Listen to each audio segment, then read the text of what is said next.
প্যাৰালাইচিছ, liver problem, কৃমি পেলু, পেট বিষ, জণ্ডিছ এনেকুৱা ধৰণৰ বেমাৰৰ পৰা ৰক্ষা পাবলৈ আপোনালোকে এনেকুৱা ধৰণৰ বনৌ ঔষধি খাব লাগে। এই লতাডালৰ ওপৰত ইমান গুণাগুণ আছে, আপোনালোকে যদি কওঁ নহয় আপোনালোকে আচৰিত খাই যাব। আৰু যেতিয়াই এনেকুৱা ধৰণৰ আপুনি গছ যদি ক'ৰবাত দেখে নহয়, আপুনি এনেকে লতাবিলাক এনেকে ছিঙি ল'ব। হয়, এনেকে আপুনি ছিঙি ল'ব। আৰু এইবিলাক মই আপোনালোকক ছিঙি লৈছো। চাওক, এইবিলাক আপোনালোকে দেখিছে, ছিঙি ল'লো এইখিনি মই। আৰু এইখিনি ছিঙি লৈ পেলাই এতিয়া এইখিনি যে একদম এনেকেই সাধাৰণতে খাই দিব পাৰি।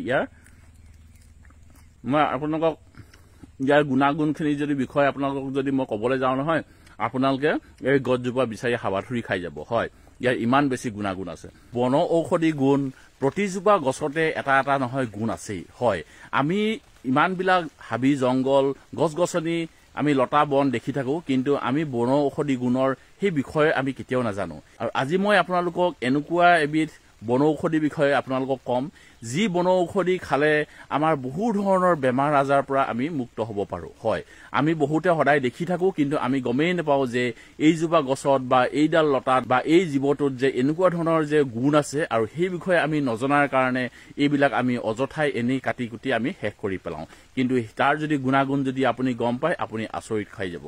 হয়, আজি মই আপোনালোকক এনেকুৱা এবিধ বন ঔষধিৰ কথা আমি আজি আপোনালোকক ক'বৰ কাৰণে চেষ্টা কৰিছোঁ, যি ঔষধ আপোনালোকৰ চকুৰ আগত সদায় থাকে, কিন্তু আপোনালোকে হয়তো চাগে সেই বন ঔষধিগণৰ বিষয়ে সেই গছজোপাক বা সেই লতাডালক বা সেই সামগ্ৰীখিনিত আপোনালোকে গম নোপোৱাৰ কাৰণে সেইখিনি আপোনালোকে এনেই অযথাই কাটি পেলাই দিয়ে। আৰু সেই বন ঔষধি সেই গছজোপা বা সেই লতাডাল যদি হৈ গ'ল এইডাল চাওক, আপোনালোকে কি বুলি ক'ব? বহুতে হয়তো চিনি পায় এই লতাডাল। এইখিনি যিখিনি আপোনালোকে যে দেখিছে এই হালধীয়া হালধীয়া এইবিলাক চাওক, এইবিলাক হৈ গ'ল এই হালধীয়া হালধীয়া এইবিলাক লতা দেখিছে আপোনালোকে, এইবিলাক হৈ গ'ল পৰজীৱী উদ্ভিদ। হয়, পৰজীৱী উদ্ভিদ আকাশী লতা বুলি কোৱা হয় বা স্বৰ্ণলতা বুলি কোৱা হয়। আৰু এইডালক এইকাৰণে পৰজীৱী বুলি কোৱা হয়, কাৰণ কেলে ই নিজৰ ইয়াৰ একো শিপা নাই। আপোনালোকে দেখিছে নহয়, ইয়াত কোনো শিপা নাই। ই মানে অকল গছৰ ওপৰতে এনেকে বগাই থাকে। আৰু ধৰক আমি যে বাৰিষা দিনত বা যেনেকে ধৰক আমাৰ যে হাবিত যে জোক ওলায়, সেই জোক যেতিয়া ওলাই যে জোকবিলাক যে এনেকে গৈ ধৰক ক'ৰবাত যে কেতিয়াবা লাগি ধৰে, ঠিক তেনেকে এইবিলাকো লাগি ধৰে। অৰ্থাৎ আপোনালোকে যদি মন কৰে নহয়, মই আপোনালোকক দেখুৱাই আছো, ৰ'ব চাব, এইডালটা চাওক, এইডালটা চাওক, এইডাল ধৰক ডাইৰেক্ট এনেকে টানি দিলে এডাল ছিগি যায়। কিন্তু জোকটো যেনেকে ধৰক ক'ৰবাত যে লাগি ধৰে, এইডালো ঠিক তেনেকে লাগি যায়। এইডাল যদি আপুনি যদি এনেকে ধৰক ইয়াত যদি এনেকে ক'ৰবাত যদি পেলাই দিয়ে, এইডাল মানে ইয়াতে এনেকে গজি যাব। সিহঁতক আৰু বেলেগকে শিপা নালাগে, সেনেকে সিহঁতক ক'ৰবাত মাটি নালাগে, মাটি নোহোৱাকৈ সিহঁতে এই ধৰণে য'তে ত'তে এনেকে বগাই যায়। আৰু সেইকাৰণে ইয়াক পৰজীৱী বুলি কোৱা হয়। অৰ্থাৎ ই আনৰ ওপৰত এনেকে বগাই ফুৰে।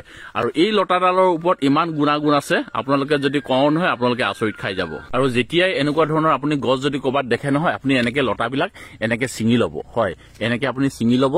আৰু এইবিলাক মই আপোনালোকক ছিঙি লৈছো। চাওক, এইবিলাক আপোনালোকে দেখিছে, ছিঙি ল'লো এইখিনি মই। আৰু এইখিনি ছিঙি লৈ পেলাই এতিয়া এইখিনি যে একদম এনেকেই সাধাৰণতে খাই দিব পাৰি। ইয়াৰ মানে একো টেষ্ট নাই। ইয়াত না মিঠা আছে, না তিতা আছে, না কিবা আছে, না কেঁহা আছে, একো মানে সোৱাদ নাই, কিন্তু খাবৰ কাৰণে বিৰাট ভাল। মই আপোনালোকক ইয়াৰ গুণাগুণখিনি যদি বিষয়ে আপোনালোকক যদি মই ক'বলৈ যাওঁ নহয়, আপোনালোকে এই গছজোপা বিচাৰি হাবাথুৰি খাই যাব। হয়, ইয়াৰ ইমান বেছি গুণাগুণ আছে। আৰু কি কি গুণাগুণ আছে মই আপোনালোকক ইয়াক কৈ আছো, আহক। বসন্ত আৰু গ্ৰীষ্ম ঋতুত ইয়াৰ বগা ৰঙৰ ফুল ফুলে আৰু গুটি হয়। যদিহে আপোনাৰ পেচাব জ্বলা-পোৰা হৈছে, বা আপোনাৰ যদি ভালদৰে পেচাব হোৱা নাই, বা পেচাব কৰোঁতে আপোনাৰ অসুবিধা হৈছে, বা পেচাব আপোনাৰ কমকৈ ওলাইছে, তেতিয়াহ'লে আপুনি এই গছৰ লতাবিলাক আপুনি খুন্দি পেলাই ইয়াৰ ৰসটো খাব পাৰে, নাইবা আপুনি মই খোৱাৰ দৰে ডাইৰেক্ট কেঁচাকেও খাব পাৰে।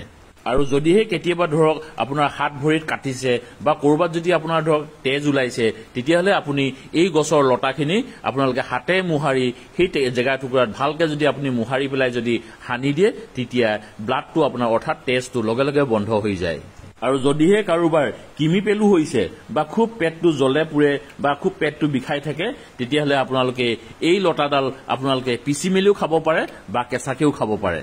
আৰু যদিহে কাৰোবাৰ জণ্ডিছ হৈছে, বা কাৰোবাৰ ধৰক মাংস বিষ হৈছে, অৰ্থাৎ মাংস পেশীত যদি বিষ হৈছে, তেতিয়াহ'লে আপোনালোকে এই লতাডাল আপোনালোকে কেঁচাইও চুবাই খাব পাৰে, বা আপোনালোকে ইয়াৰ ৰসখিনি পিচিও খাব পাৰে। আৰু যিসকলে বহুদিনৰ পৰা পেৰালাইচিছত ভুগি আছে, বা কাৰোবাৰ যদি ধৰক লিভাৰ প্ৰব্লেম হৈছে, তেওঁলোকৰ হজম শক্তি ঠিক হোৱা নাই, তেতিয়াহ'লে সেইসকল ব্যক্তিও এনেকুৱা ধৰণৰ লতাৰ ৰস বা লতাডাল খাব পাৰে। আৰু এনেকুৱা ধৰণৰ লতা বা যদি আপোনালোকে যদি মাজে সময়ে যদি এনেই সিজাই খাব নালাগে বা কিবা কৰিব খাব নালাগে এনেকৈ পালে এনেকৈ খাই দিব আৰু এনেকুৱা ধৰণৰ বনৌষধি গুণ আমাৰ সমাজত বা আমাৰ আশে পাশে বা আমাৰ বাৰীত বহুত থাকে কিন্তু আমি নজনাৰ কাৰণে এইবিলাক আমাৰ এনেই অনুষ্ঠিত হৈ যায় আৰু সেইকাৰণে আজি মই আপোনালোকক এটা সৰু ভিডিঅ' হিচাপে আপোনালোকক মই এই গছজোপাৰ বা এই লতাডালৰ বিষয়ে মই আজি আপোনালোকক অকণমান ক'ব কাৰণে চেষ্টা কৰিলোঁ ভিডিঅ'টো কেনেকুৱা পালে আপোনালোকে জনাবৰ কাৰণে নাপাহৰিব আৰু এই লতাডালৰ এই গুণাগুণখিনি যিখিনি মই আজি আপোনালোকক ক'লো সেইখিনিৰ বিষয়ে আপোনালোকে কিমানে জানিছিলে তাৰ বিষয়ে আপোনালোকে কমেণ্টত জনাবৰ কাৰণে নাপাহৰিব এই ভিডিঅ'টো আজি বৰ বেছি দীঘল কৰি নাথাকো ভিডিঅ'টো আজি ইয়াতে সামৰণি মাৰিছোঁ অন্য এটা ভিডিঅ'ত অতি সোনকালে লগ পোৱাৰ প্ৰতিশ্ৰুতি আজি এই ভিডিঅ'টো পাই বিদায় ল'লোঁ ধন্যবাদ থাকিল জয় আই অসম।